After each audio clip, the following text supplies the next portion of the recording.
Well, it's season 3, and Merle got a great deal renting a seaside mansion named Dragon House. I wonder why it was such a good deal.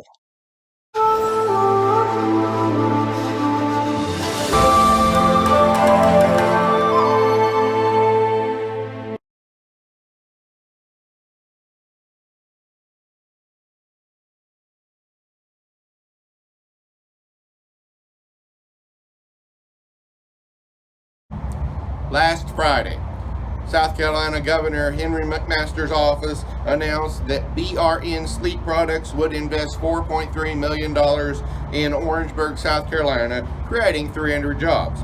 This is a 15-year-old Turkish mattress company, and the press release touts this as an example of foreign investment in the state.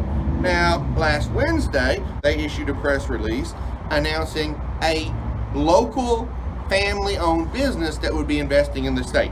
Wild West of Myrtle Beach will be investing $2.5 million in Horry County, creating 40 new jobs. This is a 30-year-old Western wear company that's a family-owned business. It's going to build a 50,000 square foot distribution center. The press release emphasized the family-owned business and its connections to the area.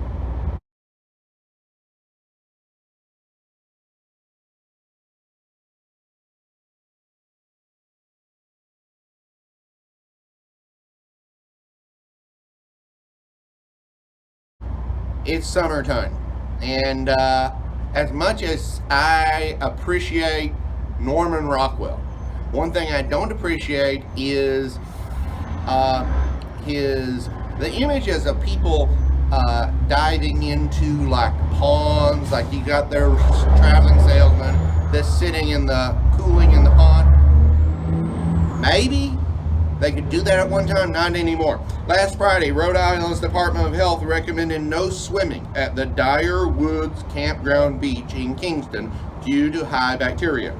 The same day, they joined the Department of Environmental Management for the state to warn people to avoid Warwick Pond in Warwick because of algae blooms. Don't drink the water, don't eat the fish, don't swim in the pond, and don't boat in the pond.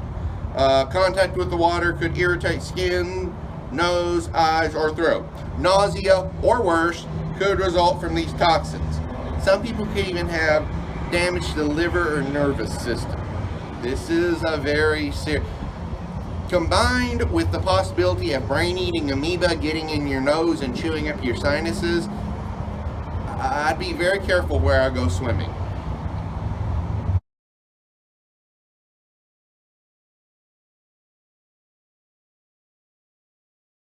Last Friday, the Pennsylvania Secretary of Agriculture took a quick trip across the state to focus on urban agriculture.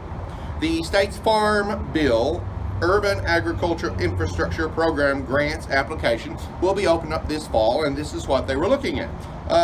This press release emphasized food security, quality of life, and increasing urban income.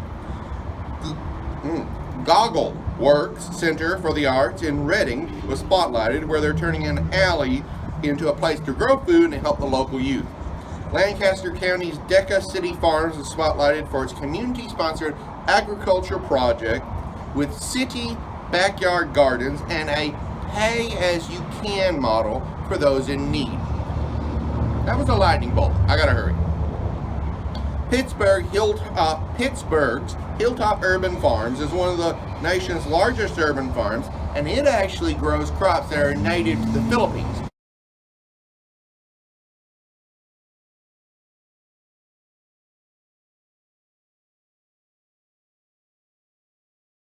Which is a good point, because even if growing boutique crops is a great way to make money in this field,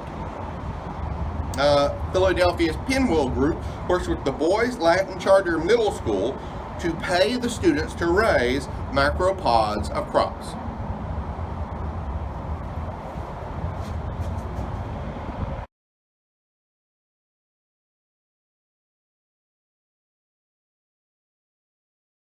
In a press release last Friday, the Alaska National Guard celebrated an 18-year-long relationship with the Mongolian Armed Forces.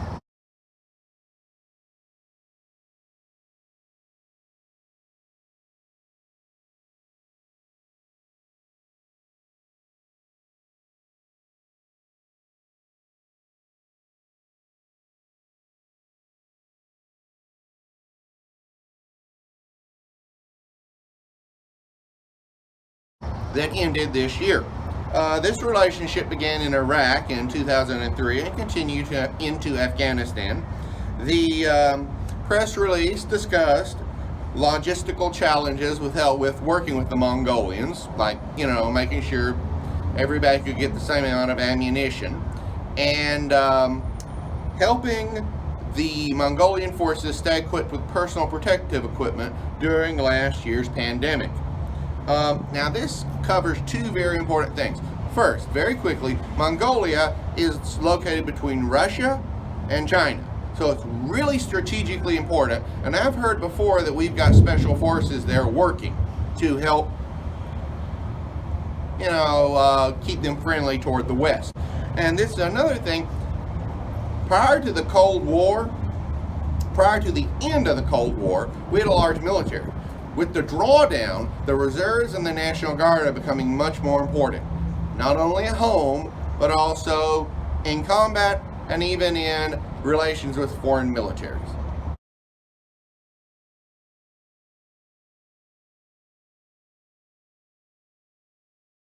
Last Tuesday, the California State Historical Resources Commission announced 9 candidates for federal historic designation that they will consider in their meeting at the end of this month. These are, everybody has seen these historic sites, and this is how they get picked out. The state picks them, recommends them, the Fed votes on them. So a couple of the spots they've looked at: Orange County's Consolidated Orange Growers Pre-Cooling and Ice Plant.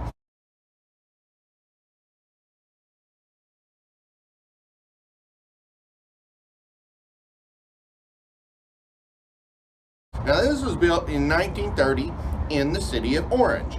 It's nearly 15,000 square feet that was built for storage, shipping, and distribution of oranges nationwide by mail. It was like located by the railroad tracks, and it was to keep them cool so they wouldn't spoil. They're considering Los Angeles' Art Deco Fairfax Theater that was built in 1930.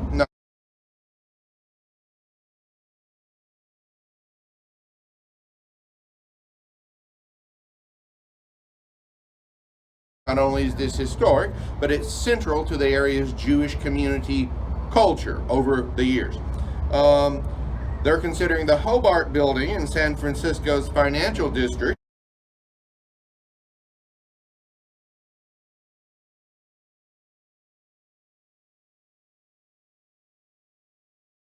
This was an early skyscraper constructed in 1914. It has a distinctly French Renaissance Revival style, and its construction highlighted the city's reconstruction from the 1906 earthquake. They're considering the Malaga Cove Plaza in Palos Verdes Estate.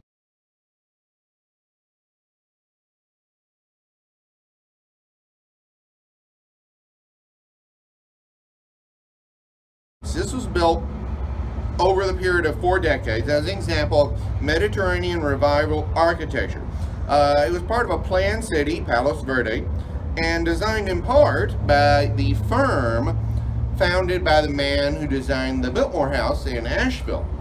The Ontario baseball park near San Bernardino County.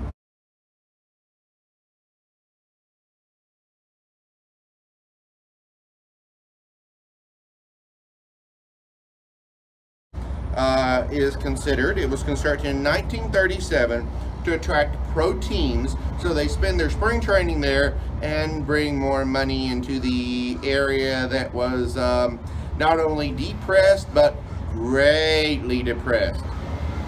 It was the Great Depression.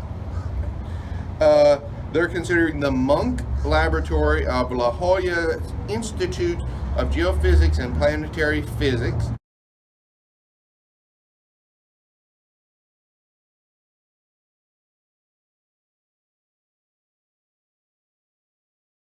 And is now part of the USC San Diego campus.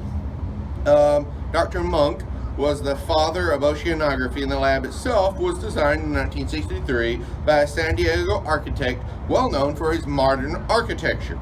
They're considering Santa Rosa's Flamingo Hotel, built in 1957.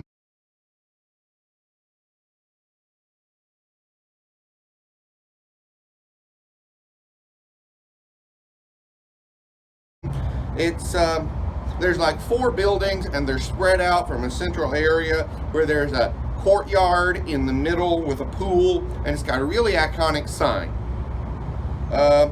Sacramento's 9-story Hotel Linhart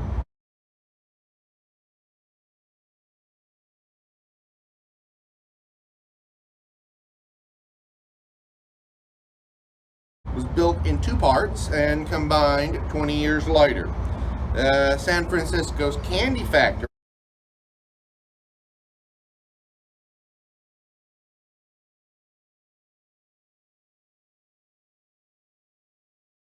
which at one time was a candy factory, is part of the Central Waterfront and an important example of the American commercial style.